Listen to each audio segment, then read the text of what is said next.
Salamat. Nay, may kape po ba tayo dito? Ay. Kasi yung guardian natin nito ay wala ng energy. Oo, may kape Antok dito. na. Papakapihin natin para hindi maantok. Dok, baka ikulang po na lahat ng kasama dito sa bahay ni Biancy. Sila mama, yan.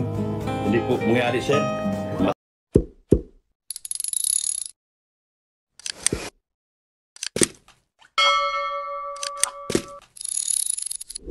Tao dun. Yan na ito yata. Bumbayin nga natin. Oh. May bantay nga isa. Sino kaya ito? Oo nga. Kasi parang pagod pa yata ito sa serbisyo kagabi. Tayo'y pinagdududahan, sinubok ng dilim, ngunit sa'yo Ito yung sinasabi niyo. Ano yung bantay? Ito naman dito. Ito yung bantay? Oh, ano ito? Pambihira si Doktor lang ito. Tulog. Dok, gising! Dok! Hoy! Dok! Hoy! Hoy! Dok! Ang ginagawa ko, ba't patulog-tulog ka? Sa serbisyo? Pagod ako, sir. Pasensya na, sir. Paano Dami na? kong binabantayan bakwak dito. Yun nga, paano natin mababantayan yung mga kung patulog-tulog? Ikaw pa naman ang inatasan ko dito bilang kapitan ng Barangay EDSI. Tapos ganyan. Nakaka-disappoint naman, Dok. Pasensya na, sir. Hindi na po mauulit, sir. Nasaan na pa yung iba nating kasama dito? Wala na po, sir. Si Kagao Dredsi, nasaan na? Wala po, sir. Off duty na po, Duty. sir. Si Gillo. Wala din po, sir. Wala rin. Naka-duty po yata sa ibang kumpanya, sir. Ay, ibang mga marites. Wala din po, sir. Iniwan na nila ako, sir. Ako po, Nay. No. Hello po, Nay. Nay, bless po. Salamat. Nay, may kape po ba tayo dito? Ay. Kasi yung guardian natin dito ay wala ng energy. Oo, may kape Antok dito. na. Papakapihin natin para hindi maantok. Dok, kailangan ko ng kape? Okay lang po, sir. Okay lang? Dahil ako, Dok. Nakakadismaya ang ginawa mo. Sorry po, sir. Di na maulit. Alam mo namang ito ang tirahan to ng pinakamamahal ko. Dapat bantay sarado natin. Sorry, sir. Pagod lang talaga, sir. Baka napuwit ka niya, kakalive kagabi. Kaya wala ka ng lakas ngayon. Sorry po talaga, sir.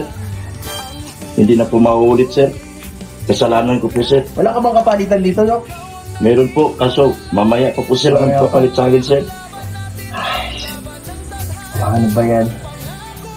Nasa na yung natin dyan, yung mga kagamitan para pamproteksyon yung mga batuta mo kung ano man.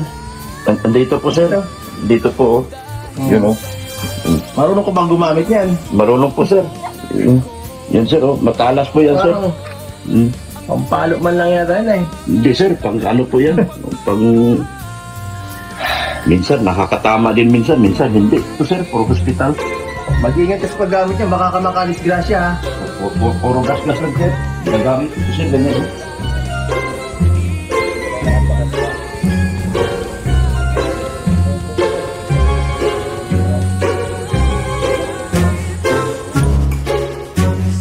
Dapat nagilan ito yung lagi. Kala ko yun. Tama, nandun ito.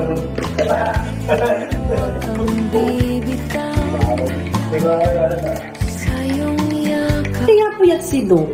Siguro, hindi natulog kagabi damag. So dapat susunod, pagbutihin na natin na wala na dapat mauulit na ganitong sitwasyon. Hindi na po maulit, sir. Kasi baka may makalusot mahirap na. Pasensya na po, sir. Ano natin dito? Maraming Deposit. gustong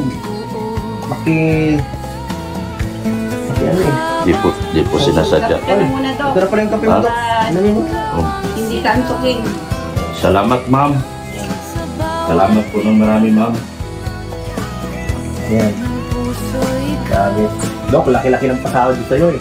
50 mil. Tapos tinutulugan mo ako sa duty mo. Pasensya na po, sir.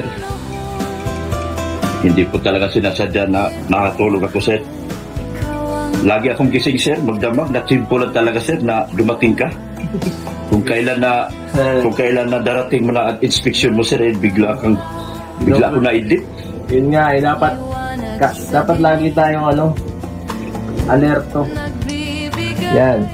Nakakalive mo siguro sa gabi. Inaabot ka na yata alas 3 para matapos. Kaya pa ngayon, duty. Wala nang lakas.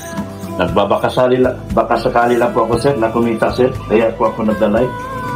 Kahit na minsan, sir, wala talaga. Pero tinitiis ko na lang, sir. Live ka na lang habang naka-duty dito. Sa sunod po, sir, gagawin ko. Pero kung yan ay papayagan niyo po, sir, mas pabor po sa akin yan, sir. Eh baka naman ha, kapag nagka-live ka dito, baka ikulab mo na lahat ng kasama dito sa bahay ni Viancy. Sila mama, yan. Hindi po mangyayari, sir. Mataas po. Kadyaming mo na sa live yan, susunod ha. Hindi po mangyayari, sir. Wag na wag, mapapagalitan tayo ni Kalinga Prab. Mataas po ang respeto po sa inyo, sir. At hindi ko po gagawin yan, sir. Dapat lang. Baka mamaya, nagbibideo okay na kayo dito, imbis na mag-duty ka. Sorry po talaga, sir, pero wala po pong intensyon na gano'n. Ang akin lang po, sir, kumita ako at makapagtrabaho. Sapat na po sa akin yan, sir. Mapakain ko po lahat ng aking pamilya. Yan, dapat lang. So okay na ba yung sinabi ko lahat? Opo, sir. Naintindihan mo ba? Susunod, Lahat po, huwag mo sir. na ulitin niya ha. Lahat po, sir, pumasok sa utak ko, sir. Paalam na ako, Dok. Opo, sir. Ingat po Pupunta kayo, sir. pa ako. Ay, mapunta na po ako. Sir. Ingat po kayo dito. Pagbutihin mo trabaho mo, Dok ha. Opo, sir.